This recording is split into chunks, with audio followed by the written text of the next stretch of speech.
Hello guys, this is Christine and this is our family budget. So ayan, gusto ko pag-usapan din yung paid na naman yung aking lips. And guys, yung about sa budget with my husband. Kasi marami akong naririnig na, marami akong nababasa about sa, alam mo yun, sa mag-asawa, pinag-aawain parati yung pera. Kaya napakalaking problema nun at saka napagdaanan na rin namin yung ganong sitwasyon. Ito yung mga talagang ginagawa namin. Kaya gusto kong i-share sa inyo ito guys dahil sobrang sarap sa feeling, smooth lang lahat ng mga nangyayari pag gagawin mo ito lahat. So simulan na natin.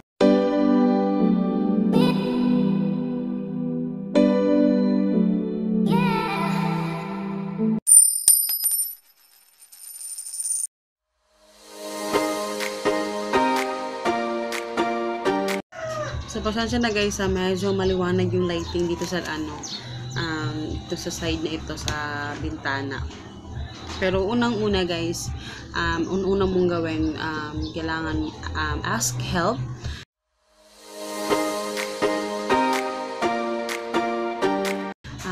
Kailangan mo humingi ng tulong din sa asawa mo. Like, kagaya sa akin, before, talagang inaano ko lahat yan kasi nasa na natin, 'di ba? Parang nasa kultura na natin na yung babae talaga yung naghahawak ng pera, yung babae talaga yung nagbabudget lahat. Alam niyo yun? Napagdaanan ko din yung part na yan na talagang hinako po talaga lahat. Akin lahat yung responsibilidad. Yung sa asawa ko is talagang siya lang yung nagtatrabaho, ganun.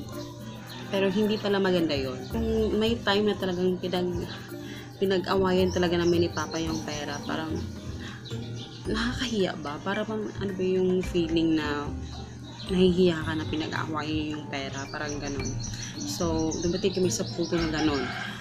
Until pag every time na si Papa nag-ano na siya na nasan yung pera, bakit ganito, bakit ganyan, ang daming tanong at alam ko maraming makaka-relate nito na asawa.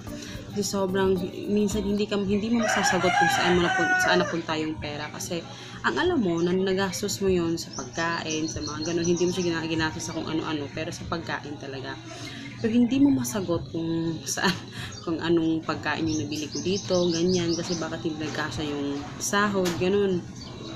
So, parati nang pinag-aawayan yun. So, there are, may time na sinabi ko kay Papa na, o sige, ikaw na lang maghawak ng pera, ikaw na lang yung mag-budget sa pagkain. Pero nahirapan din kami nung time na yun kasi, ako lang yung nakakaalam sa mga kulang sa bahay kasi ako lang naman yung nagluluto. So, hirap din. So, kaya yun, dumating ako sa point na humingi na ako ng, kay Papa, humingi na ako ng tulong. So, una-una kong sinabi mo kay Papa talaga na kailangan ko ng tulong mo, kailangan kong, ayan si Papa. Hello. Sabi ko kay Papa, kailangan ko yung tulong mo, kailangan nating pag-usapan ito. So, which is yung number 2, kailangan nating mag-sit down, like mag-meeting, yan alam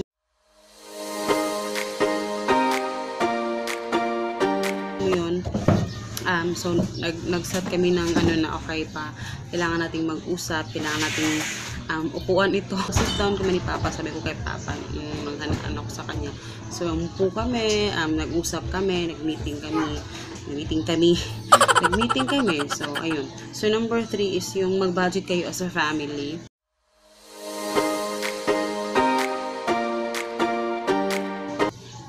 So, which is, maganda kasi talaga kasi in our part, iba kasi mas maliit pa siya. Pero kung malalaki na yung mga anak ninyo, mas maganda yung ini-involve niyo sila sa kung ano yung sitwasyon sa family para at least aware sila na, for example, marami kayong utang, marami kayong mga bills na binabayaran, ganito, kinukulang kayo.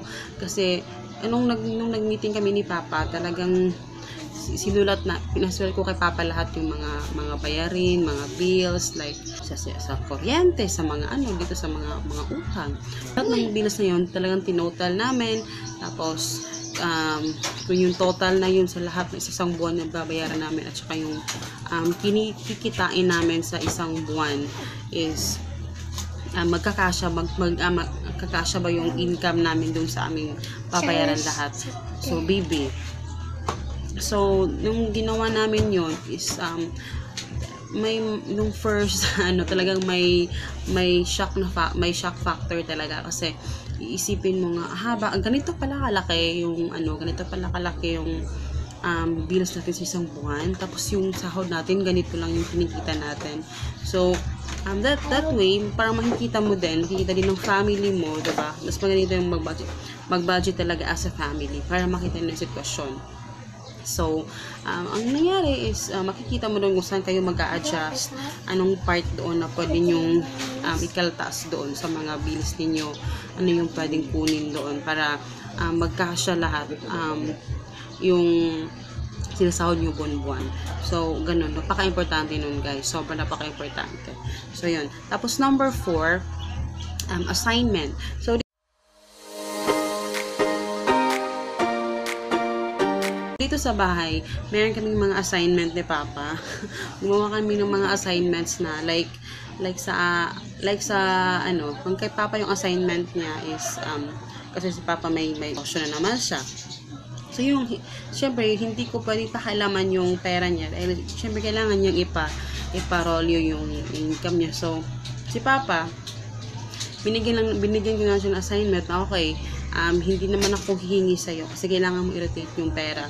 Kailangan mo lang magbigay ng money para pang snacks ni Hagrid kasi yun talaga yung pinakamalaking kasi syempre kumakain na talaga si Hagrid, diba? So, kailangan ng snacks lalo na pag nag-aaral si Hagrid. So, ganun. So, yun yung assignment niya. Hello guys, so dito kami sa Pure Gold dahil today yung schedule sa pabili ng snacks ni Hagrid.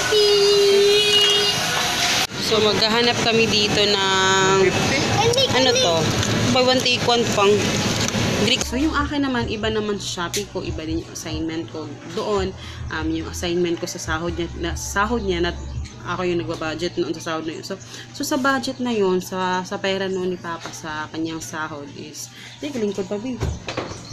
So, yung binabudget ni Papa, ayun, Papa magsalita sa camera. Yung sahod talaga niya is, ako talaga yung nagbabudget yun. Talaga yung sa grocery, talaga sinasabi ko kay Papa na, akin lang to. Ako lang yung, alam niya kung magkano yung budget sa grocery, pero yung bibilin sa budget na to sa grocery, ako lang yung dapat kasi ako lang naman din yung nakakaalam doon sa ano yung dapat bilhin. Kasi pati yung sinasabi kay Papa, hindi mo ko dapat pakialaman kung ano yung mga binibili ko dito sa kasi ako lang naman yung nakakaalam sa kung ano yung dapat bilhin. So, gano'n. So, hindi niya ako pinapakialaman sa gano'n. Tapos, pero sa sahod, pag nagbabudget kami, sinasabi ko talaga sa kanya, like, sa envelope. Pinapasa ko na siya, pero pinapakita ko sa kanya na, okay pa, ito yung, kasi may mga pangalan yung may envelope. Ito yung bills, ito yung sa bigas, gano'n. So, ayun. Tapos, sa sahod ko naman sa YouTube, ang obligasyon ko doon is bumili ng bigas.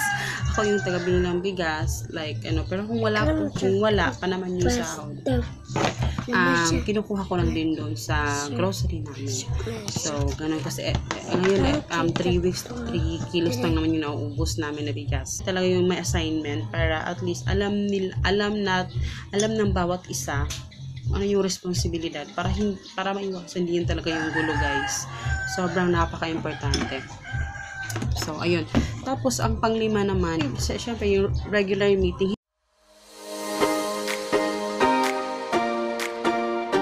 Nag-meeting na kayo ngayon, hindi nyo na uulitin yung meeting ulit. Kasi, for example, may na-paid na mga bills or may bills na medyo lumaki. So, kailangan na yung mag-meeting ulit.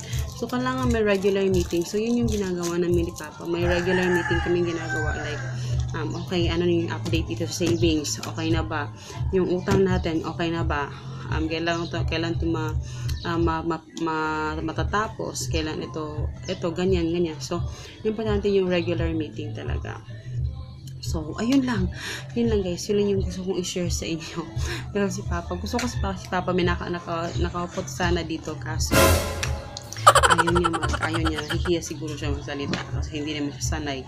So, ayun lang, guys. I hope you guys enjoy. At saka follow nyo pala ako guys sa Facebook, Instagram, Our Family Budget. Sana may napulot kayo sa topic natin ngayon. And see you in my next video, guys. Babush! Dapat i-involve Bye-bye.